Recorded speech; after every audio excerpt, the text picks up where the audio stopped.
Miarahapatsika rehetra riavana trato zao andro ankalazaintsika ny jobily fisotroam-pinoana ho an'ny ray aman-dreny pasteur Sodofo Ramangolomiaso mivady ento sotry fitiavana.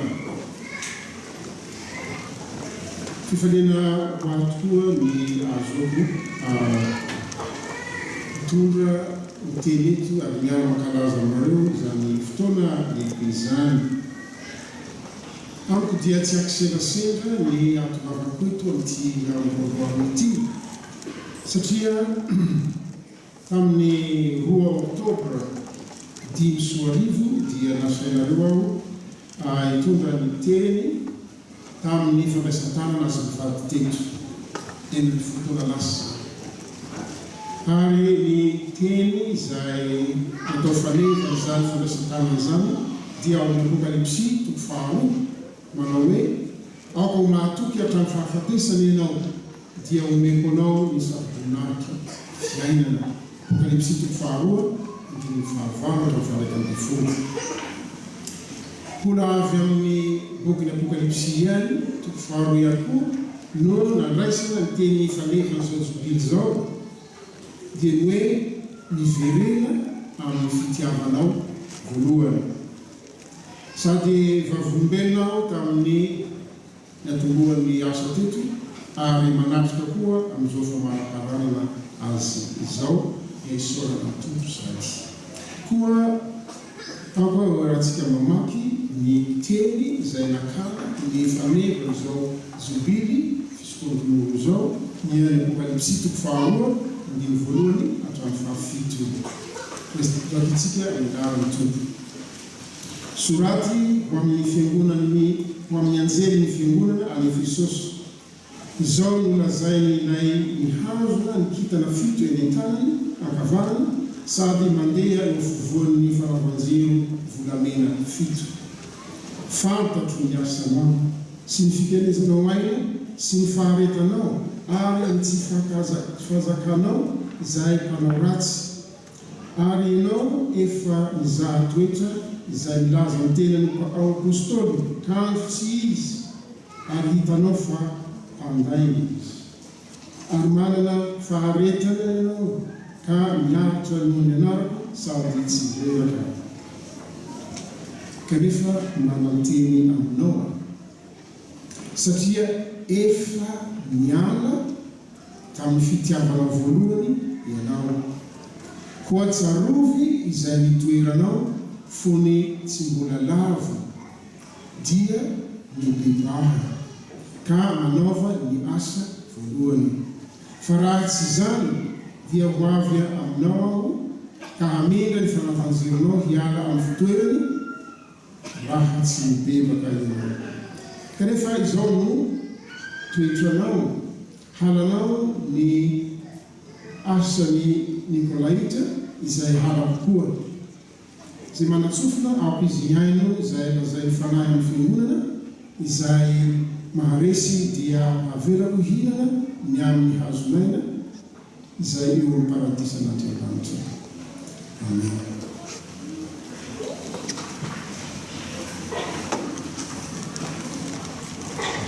Eo am-pandanisana izany teny tompo izany izay nalaitsika ho faneva hiverena amin'ny fitiavana voalohany dia hitongava mpanontaniana samihafa isika izay mandray izany.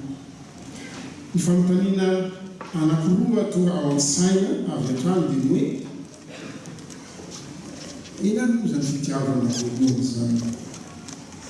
Ary ny fanontaniana faharoa dia ny hoe ahoana ny fomba hiverena ny fiangonana amin'izany. Fa rehefa nandinika indray ity taratasy ho an'ny fiangonana any Efesosy ity tenako ao anatin'ny contexte iainan'ny fiangonana kristianina eto an-toerana sy maneran-tany dia tsapako fa ny fanontaniana fototra apetraky ny tompo amin'ny fiangonana tamin'izany ary mandraka ankehitriny dia izao nahoana moa no niala tamin'ny fitiavany voalohany ny fiangonana tany Efesosy. Nahoana no niala tamin'ny fitiavany voalohany izy. Marina tsara fa ny teny tompo eto dia hoe efa niala tamin'ny fitiavanao voalohany ianao. Efa niala tamin'ny fitiavanao voalohany ianao. Fa tsy lazainy hoe efa very na efa tsy hita intsony na fitiavanao voalohany, fa efa nialanao. Zany hoe vokatry ny natao zany, fa tsy hoe tsy na tongatonga ho azy na fanadinona, fa vokatry nataon'ny fiangonana no nialana tamin'ny fitiavana voalohany. Ary fantatry ny fiangonana tany Efesosy fa nataony zany. Ny fiangonana tany Efesosy dia fantadaza tamin'ny andron'ny apôstôly, ary isany nahafantarana azy sady nampivelatra azy ny fifikirany mafy tamin'ny fitiavana izay nitiavan'Andriamanitra azy sy niarahany nandeha tamin'ny tompo teto amin'ity fiainana ity. Fantatra teo amin'ny tantaran'ny fiangonana apôstôlika fa ity fiangonana ity dia nobeazindreo ngezalahy ny finoana ngezalahy ny fiangonana tamin'izany. Voalohany Paoly apôstôly izay nanorina ny fiangonana dia niasa mafy nandritra ny 3 taona ngarangidina tao, ary nanorina sekoly biblika tao izy tamin'ilay trano fampianarany Tirano. Hitantsika amin'ny asany apôstôly toko fasivy ny fahavalatra amin'ny fahafolo zany. Nanaraka azy niasa tao koa ireo olona mpivady Aquila sy Priscilla izay isany voaloam-bokatry Paoly apôstôly tamin'ny toerana io. Ary ireo olona mpivady ireo no nampianatra any Apôlôsy, ary niasa tao koa Apôlôsy. Ny mpianatry Paoly izay tiany indrindra natsoiny hoe zany i Timoty dia niasa naharitra tamin'ity fiangonana ity, ary tonga eveka voalohany tamin'izany fiangonana zany. John izay mpanoratra ny bokyny Apokalipsy dia lazainy fahafolobelona maro amin'ny andro apôstôlika fa niasa naharitra tamin'ity fiangonana tany Efesosy ity koa. Azo heverina arakarak'izany fa niaina feno ny fampianarany apôstôly Paoly ity fiangonana tany Efesosy ity, izay lazainy tompo fa niala ny fitiavana.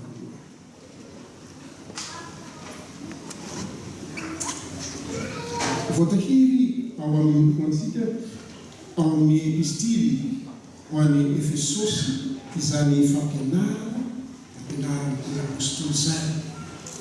Ny epistily ho an'ny Efesiana dia mizara telo lehibe araky ny nanolorany Paoly apôstôly mamora tadidina izy, ary isan'ny epistily tsotra indrindra, mahafinaritra indrindra, mora raisiny fampianarana. Zarahiny Paoly telo zany. Diny voalohany hatramin'ny fahatelo meny lohateny hoe mipetraha. Andiny fahaefatra hatramin'ny andiny fahaenina andiny fahasivy meny lohateny hoe mandehana. Ary ny andiny toko fahaenina andiny fahafolo hatramin'ny vavambinifolo mifahana. Mipetraha, mandehana, mifahana.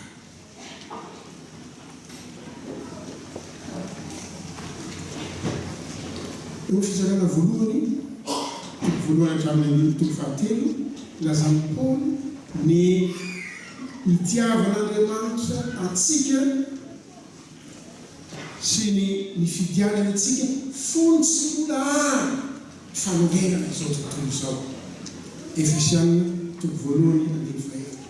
Hoavana zany itiavan'Andriamanitra antsika sy ny fidianany antsika ho azy fony sy mbola any fanongenana izao tontolo izao.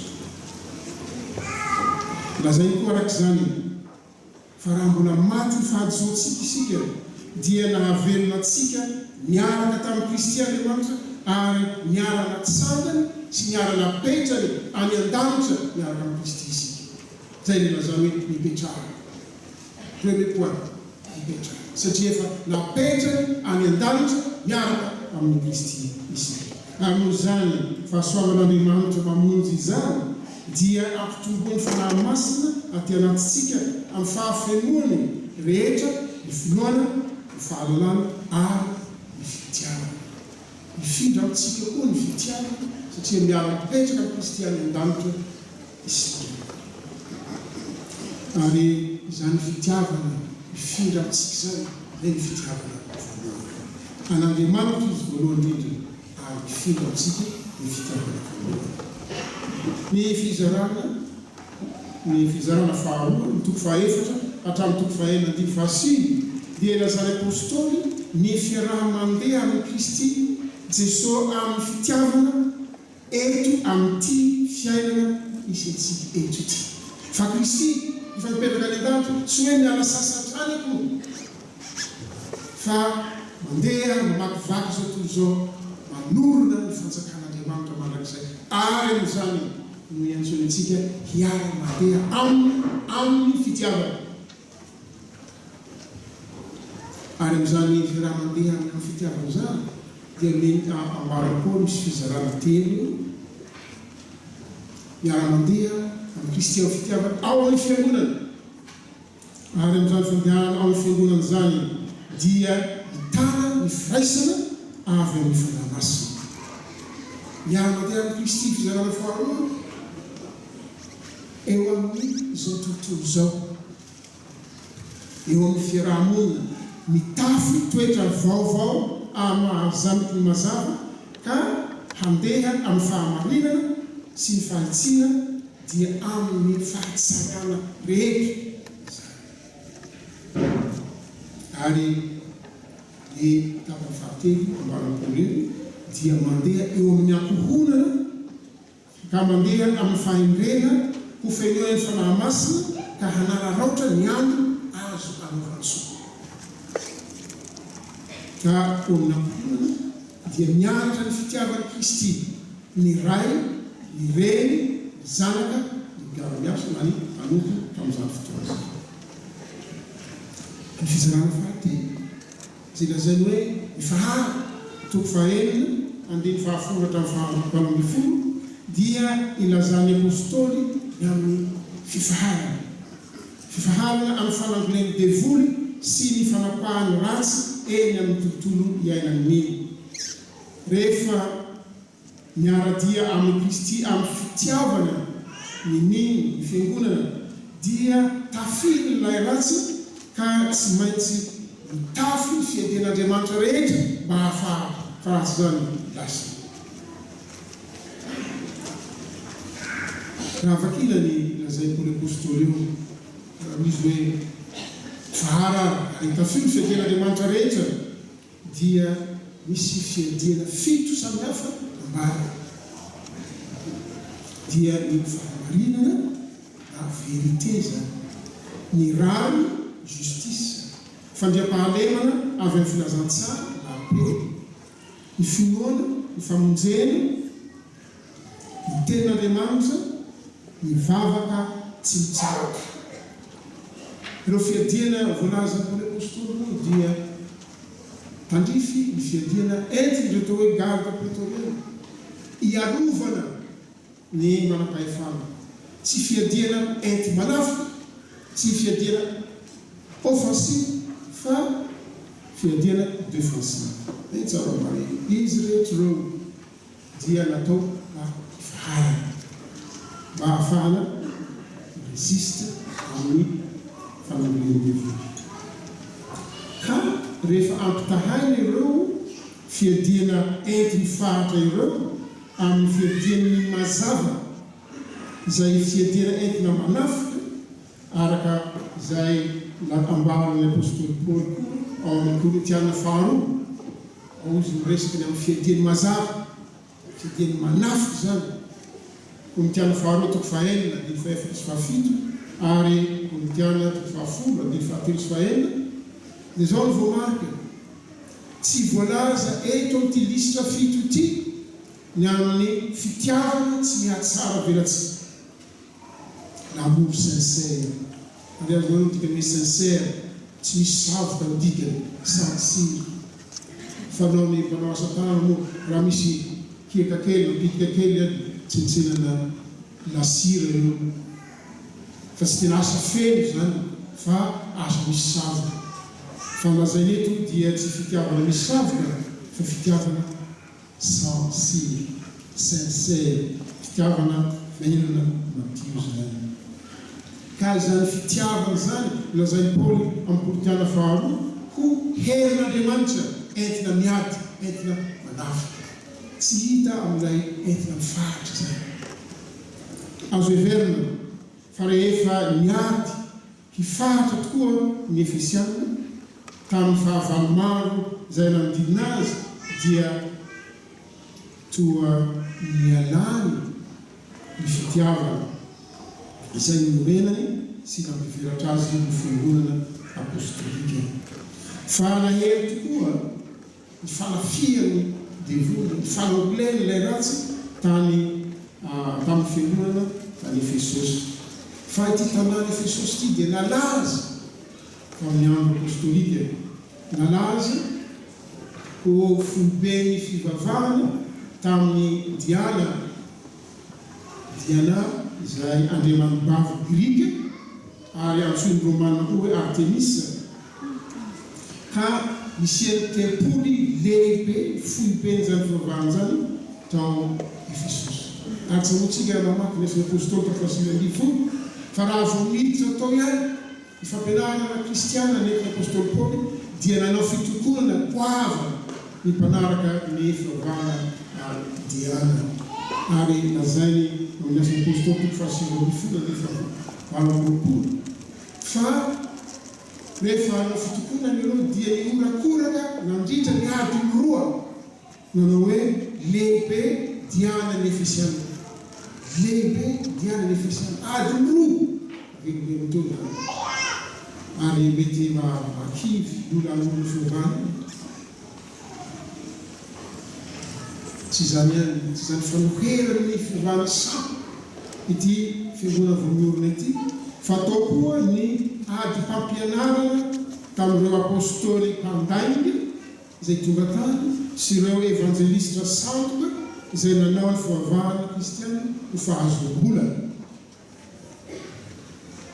tao koa ny fanenjehana mahamay nataon'ny synagogany jiosy tamin'ity fiangonana ity teo anatr'izany ndraiky zany dia niezaka hifaritra tokoa ny fiangonana san'izao rehefa miady ho amin'ny fanamarina mpampianarana ny orthodoxie no ny rifosany sy nampafana fo azy dia miana sy tafala tamin'ny fitiavana voalohany izy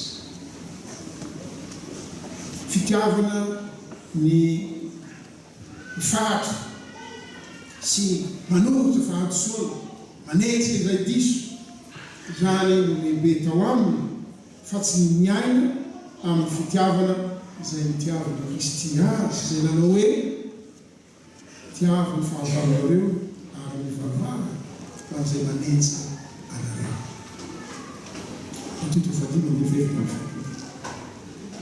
iny tokoa raha miteny moa ny tompo hoe tsy misy manana fitiavana lehibe zao dia manolotra ny ainy hamonjy ny sakaizana araka ny Jona 10:7 dia hitantsika fa ny fitiavan'Andriamanitra dia lehibe noho izany araka ny lazainy Paoly apôstôly hoe folombola fahavalo isika dia nampihavanana tamin'ny nahafatesany zanany Romana 10:7 na ireo apôstôly santo ireo dia aloha fitiavana hafa nandraisany Efesiana azy tamin'izany tao mitompo hoe mibebana miverena ny fitiavana fakapanahy sy fahavoazana nahazo ny fiangonana tamin'ny fotoana maro araka ny tantarany ny miala amin'ny fitiavana ka mifantoka amin'ny zavatra hafa. Tsaroana amin'izany ny famonjea ataon'ny fiangonana kristianina ireo zanany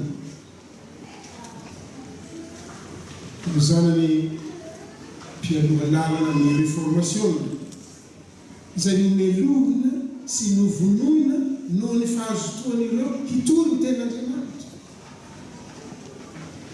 Tsaroana amin'izany fa isan'ireny i Pierre Valdo avy amin'ny Vaud France tamin'ny taonjato faharoa ambin'ny folo sy ny Vaudois na ny Valdésien mpanaraka azy ninjera mivoary very voalohany. Toy izany koa i John Wycliffe tany Yorkshire en Angleterre tamin'ny taonjato fefatra ambin'ny folo sy ny Lollard izay mpanaraka azy. Toy izany koa i Jean Hus tany Bohème, République Tchèque ankehitriny, izay voaherika hodorana velona tamin'ny taona 1970. Ary tamin'izany rehetra zany dia niala tamin'ny fitiavana ny fiangonana fa natefika mifikitra amin'ny zavatra hafa.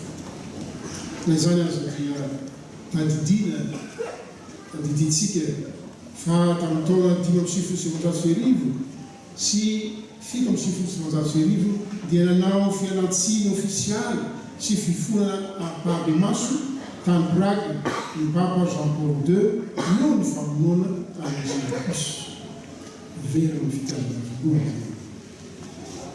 Mampieritreritra antsika ny fifandifian'ny fanevany Jobily ny amin'ny fitiavana voalohany sy ny perikopantsika androany ny amin'ny fanasany tompo ny amin'ny rano tompo. Fa manavesatra ny fo tokoa mantsy raha ny fotoana anasan'ny Kristy ny fiangonany ka anatrehany azy sy amorany azy ny tenany sy ny rano ho fampaherezana azy no tsy miombo ny mino fa mifampiamboho sy mifanenjika azy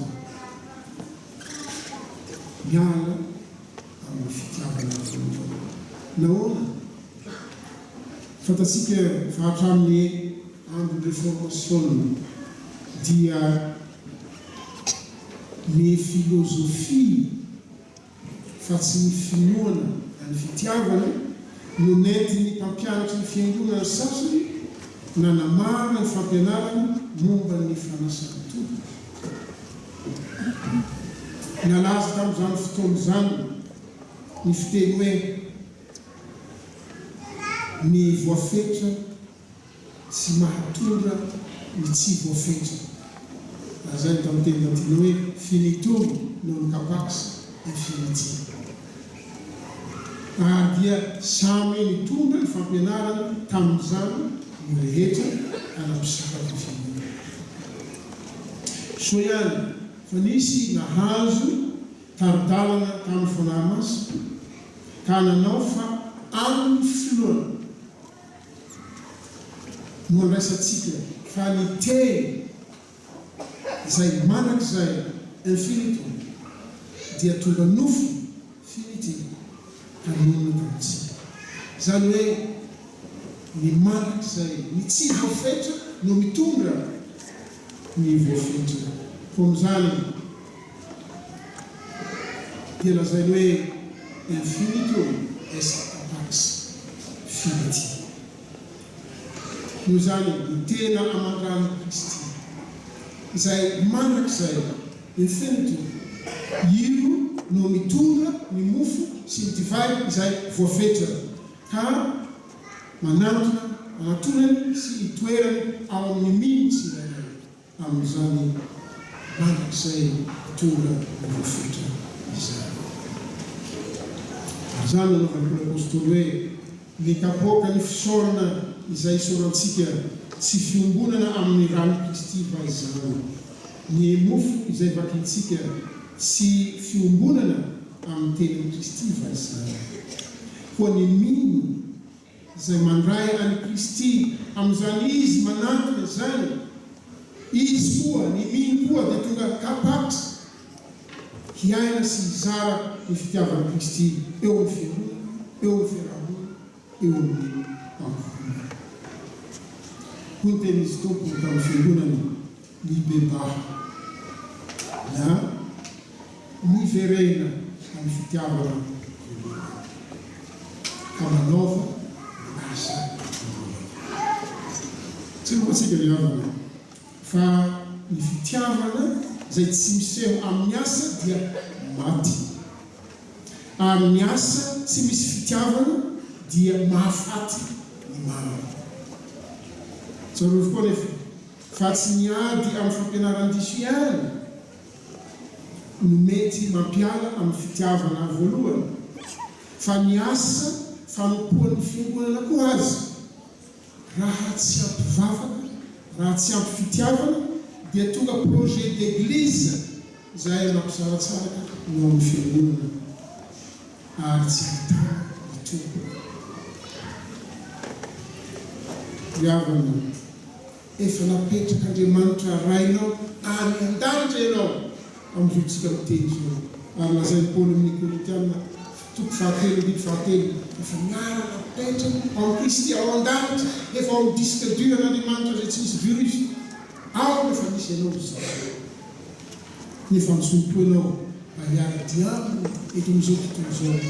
Haneho izany fitiavana izany eo amin'ny fiangonana, eo amin'ny fiarahamonina, eo amin'ny ankohonana. Eo hoe tompo aminao izay maharesy dia havelako ihina miavy amin'ny hazonaina izay manatisanaandriamanitra. Avela marak'izany fitiavana eo aminy. Tanteraka tsika rehetra izy. Vavasy. Soranao izay tompon'Andriamanitra io, fitiavanao anay, izay fotsy-bolahary koa izao rehetra izao. Efa nifidy anay tao Kristy ianao, no nivolahatra fahasoavanao, handova ny fanjakana mandrak'izay. Rehetra ampidramanao fotoana izay mba iarahanay miasa ny Kristy tomponay, manorina izay fanjakana mandrak'izay zany. Tavomany fiadanako sy fifaliana amin'izany. Fa tsy ny ataonay eto no andovanay fiainana mandrak'izay, fa ny fanjakana mandrak'izay efa andovanay no iainanay sesena eto. Dia manantenanay mandrakariva ny tenanao sy ny rano mba hananay fahatokina. Tsy azo ozobozolona amin'izany fitiavana izany ka hananay fitiavana namanay fiangonana misy anay namponana. Dia raina mandrak'izay ny voninahitra ny fahasoavanao amin'izay